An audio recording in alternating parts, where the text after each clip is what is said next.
ಇವತ್ತು ಕಲಬುರಗಿ ಜಿಲ್ಲೆಯಲ್ಲಿ SSLC result ಬಂದಿದೆ. ತಾವೆಲ್ಲ ನೋಡಿರ್ಬೋದು, ಮಾಧ್ಯಮಗಳಲ್ಲಿ, ಜಿಲ್ಲಾ ಪತ್ರಿಕೆಗಳಲ್ಲಿ ಓದಿರ್ಬೋದು, ತಾಲೂಕು ಪತ್ರಿಕೆಗಳಲ್ಲಿ ಓದಿರ್ಬೋದು. ರಾಜ್ಯ ಮಟ್ಟದಿಂದ ಯಾವ್ಯಾವ ಜಿಲ್ಲೆಗಳಲ್ಲಿ SSLCಯ ರಿಸಲ್ಟ್ಗಳು ಯಾವ್ಯಾವ ರೀತಿ ಪರಿಣಾಮಕಾರಿಯಾಗಿ ಮಕ್ಕಳು ಓದಿದ್ದಾರೆ ಅಂತಕ್ಕಂಥದ್ನ ನಾವು ಆಲಿಸಿದಾಗ ಕಲಬುರಗಿ ಬಹಳ ಹಿಂದೆ ಉಳಿದಿದೆ. ಯಾತಕ್ಕೋಸ್ಕರ ಕಲಬುರಗಿ ಜಿಲ್ಲೆ ಹಿಂದೆ ಉಳಿದಿದೆ ಅಂದ್ರೆ ಇವತ್ತು ಈ ರಾಜ್ಯ ಸರ್ಕಾರ ಅದಕ್ಕೆ ಉತ್ತರ ಕೊಡಬೇಕಾಗ್ತದೆ. ಏನು ಟೀಚರ್ಸ್ನ ನೇಮಕಾತಿ 60,000 ಜನ ಶಿಕ್ಷಕರ ಒಂದು ನೇಮಕಾತಿಯನ್ನ ಮಾಡ್ತೇನೆ ಅಂತಕ್ಕಂಥ ಮಂಜೂರಾತಿಯನ್ನ ಮಾಡಿದಂತ ಕಾಂಗ್ರೆಸ್ನ ಸರ್ಕಾರ ಈ ಆಡಳಿತದಲ್ಲಿ ಕಳೆದ 3 ವರ್ಷದಲ್ಲಿ ಇನ್ನೂ 18,000 ಶಿಕ್ಷಕರು ಭರ್ತಿ ಆಗದೆ ಇರ್ತಕ್ಕಂಥದ್ದು. ಇದು ಎಲ್ಲೋ ಒಂದು ಕಡೆ ಮಕ್ಕಳ ಭವಿಷ್ಯದ ಮೇಲೆ, ಜೊತೆಯಲ್ಲಿ ಅವರ ವಿದ್ಯಾಭ್ಯಾಸದ ಮೇಲೆ ಪರಿಣಾಮ ಬೀರಿದೆ ಅಂತಕ್ಕಂಥದ್ದು ಹೇಳಿದ್ರೆ ಬಹುಶಃ ತಪ್ಪಾಗ್ಲಿಕ್ಕಿಲ್ಲ ಅಂತ ಅನ್ಕೊಂಡಿದ್ದೇನೆ. ಇಲ್ಲಿ ದೊಡ್ಡ ದೊಡ್ಡ ಭಾಷಣ ಬಿಗಿತಾರೆ. ಇಲ್ಲಿರ್ತಕ್ಕಂಥ ಜಿಲ್ಲೆಯ ನಾಯಕರು ವಿಧಾನಸೌಧದೊಳಗಡೆ ಹೋಗ್ಬಿಟ್ರೆ ಸದನದಲ್ಲಿ ಮಾತಾಡ್ತಾ ಇದೀವೋ, ಮನೇಲಿ ಕೂತ್ಕೊಂಡು ಮಾತಾಡ್ತಾ ಇದೀವೋ, ಆ ಸದನ ಅಂತಕ್ಕಂಥದ್ದು ದೇವಾಲಯ ಇದ್ದಂಗೆ. ಆ ದೇವಾಲಯದಲ್ಲಿ ನಾವೇನು ಮಾತಾಡ್ತೀವಿ, ಪ್ರತಿಯೊಂದು ಕಡತಗಳಲ್ಲಿ ರಿಜಿಸ್ಟರ್ ಆಗ್ತದೆ, ಪ್ರತಿಯೊಂದು ವಿಚಾರ ಅಳಿಸೋಗೋದಿಲ್ಲ. ಅಂತ ದೇವಾಲಯದಲ್ಲಿ ನಿಂತು ವಿಷಯಾಧಾರಿತವಾದಂತ ಚರ್ಚೆಗಳು ಮಾಡಿ ಅಂತ ಈ ಜಿಲ್ಲೆಯ ಜನತೆ ನೀವು ಆರಿಸಿ ಕಳಿಸಿದ್ರೆ ಜಿಲ್ಲೆಯ ಜನತೆಯ ಗೌರವ 2 ಪೈಸೆ ನಯ ಪೈಸೆ ಹಿಡ್ದಿರ ಇವತ್ತು ವಿಧಾನಸೌಧದಲ್ಲಿ ನಿಂತು ಕೆಲಸಕ್ಕೆ ಬರದೇ ಇರತಕ್ಕಂಥ ವಿಚಾರಗಳು ಚರ್ಚೆ ಮಾಡ್ತಾ ಇದ್ದಾರೆ.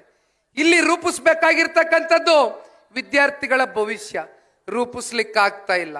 ಮತ್ತೊಂದು ಕಡೆ ಇವತ್ತು ಕಂಪ್ನಿಗಳು ಎಲ್ಲಿ ನೋಡಿದ್ರು ಕೂಡ ಇವತ್ತು ದೊಡ್ಡ ದೊಡ್ಡ ಹೆಸರಾಂತ ಕಂಪ್ನಿಗಳು, ಇವತ್ತು ಸಿಮೆಂಟ್ ಕಂಪ್ನಿಗಳು, ಸಿಮೆಂಟ್ ನಗರ ಅಂತಕ್ಕಂಥದ್ದು ಪ್ರಖ್ಯಾತಿಯನ್ನ ಇವತ್ತು ಸೇಡಂ ನಗರ ಏನು ಪಡ್ಕೊಂಡಿದೆ. ಆದ್ರೆ ಈ ಸಿಮೆಂಟ್ ಕಂಪ್ನಿಗಳು ಇವತ್ತು ಇಲ್ಲಿ ಸ್ಥಾಪನೆ ಹೆಂಗಾಯ್ತು? ಭೂಮಿ ನಿಮ್ದು, ಕರೆಂಟ್ ನಿಮ್ದು, ನೀರ್ ನಿಮ್ದು, ಉದ್ಯೋಗ ಕಂಡವ್ರ ಪಾಲ್ದು. ಸೇಡಂ ಕ್ಷೇತ್ರದಲ್ಲಿ ಹುಟ್ಟಿ ಬೆಳೆದಿ ಪದವೀಧರರಾಗಿ ಕಾರ್ಮಿಕರುಗಳು ಇಲ್ಲಿ ಕೆಲಸ ಸಿಕ್ಕದಿರಾ, ಕೊನೆಗೆ ಬೇಸತ್ತು ಜೀವನ ಮಾಡಕ್ಕಾಗದಿರಾ ವಲಸೆ ಹೋಗಿ ಹೈದರಾಬಾದ್ನಲ್ಲಿ, ಪುಣೆನಲ್ಲಿ ನೀವು ನಿಮ್ಮ ಮನೆ ಮಕ್ಕಳು, ರೈತರ ಮಕ್ಕಳು ಕೆಲಸ ಮಾಡ್ತಾ ಇರ್ತಕ್ಕಂಥ ವಾತಾವರಣವನ್ನು ಸೃಷ್ಟಿ ಮಾಡಿದ್ದಾರಲ್ಲ, ಇದಕ್ಕೆ ಕಾರಣಕರ್ತರು ಯಾರು? ಯಾಕೆ ಈ ದೊಡ್ಡ ದೊಡ್ಡ ಕಂಪ್ನಿಗಳಿಗೆ ಪ್ರಶ್ನೆ ಮಾಡ್ತಕ್ಕಂಥ ಧೈರ್ಯ 8 ಸಲ 9 ಸಲ ಇವತ್ತು ನೀವಿಲ್ಲಿ ಶಾಸಕ ಸ್ಥಾನ, ಸಂಸತ್ ಸ್ಥಾನ ಕೊಟ್ಟಿದ್ದೀರಲ್ಲ, ಯಾಕೆ ಅವ್ರ ಕೈಯಲ್ಲಿ ಮಾಡಕ್ಕಾಗ್ತಾ ಇಲ್ಲ? ಯಾಕೆ ತಾವುಗಳವ್ರಿಗೆ ಪ್ರಶ್ನೆ ಮಾಡ್ತಾ ಇಲ್ಲ?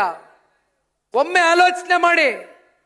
ಇದು ನಮ್ಮ ನಿಮ್ಮ ಮಕ್ಕಳ ಭವಿಷ್ಯದ ಪ್ರಶ್ನೆ, ನಮ್ಮ ನಿಮ್ಮ ಮಕ್ಕಳ ಜೀವನದ ಪ್ರಶ್ನೆ, ನಮ್ಮ ನಿಮ್ಮ ಸ್ವಾಭಿಮಾನದ ಪ್ರಶ್ನೆ.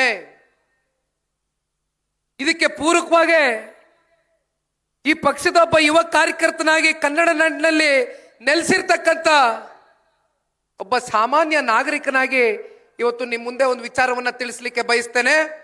ಈ ಹಿಂದೆ ಸನ್ಮಾನ್ಯ ಕುಮಾರಣ್ಣ ಅವರಿಗೆ ನಾನೊಂದು ಬೇಡಿಕೆಯನ್ನ ಇಟ್ಟಿದ್ದೆ. 2023ರ ಮುಳಬಾಗಲಿನಲ್ಲಿ ಕುರುಡುಮಲೆ ಗಣೇಶನ ಸನ್ನಿಧಿಯಲ್ಲಿ ನಡೆದಂತ ಜನತಾದಳ ಪಕ್ಷದ ಕುಮಾರಣ್ಣನ ಅವತ್ತಿನ ಚುನಾವಣಾ ಪ್ರಚಾರದ ಕಾರ್ಯಕ್ರಮದ ಮೊದಲನೆಯ ಸಮಾವೇಶದಲ್ಲಿ ಒಂದು ಬೇಡಿಕೆಯನ್ನ ಇಟ್ಟಿದ್ದೆ.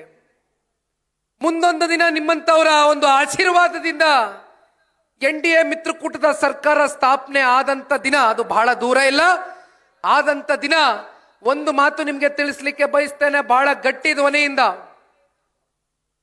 ನಮ್ಮ ಸ್ಥಳೀಯವಾಗಿ ಜನಿಸಿರ್ತಕ್ಕಂಥ ಮಧ್ಯಮ ವರ್ಗದ ಮಕ್ಕಳಿಗೆ, ರೈತರ ಮಕ್ಕಳಿಗೆ, ಕೂಲಿ ಕಾರ್ಮಿಕರ ಮಕ್ಕಳಿಗೆ, ಧ್ವನಿ ಇಲ್ಲದೆ ಇರ್ತಕ್ಕಂಥ ಮಕ್ಕಳುಗಳಿಗೆ ಕನಿಷ್ಠ ಪಕ್ಷ ಕಡ್ಡಾಯವಾಗಿ ಸರ್ಕಾರದ ಕಡೆಯಿಂದ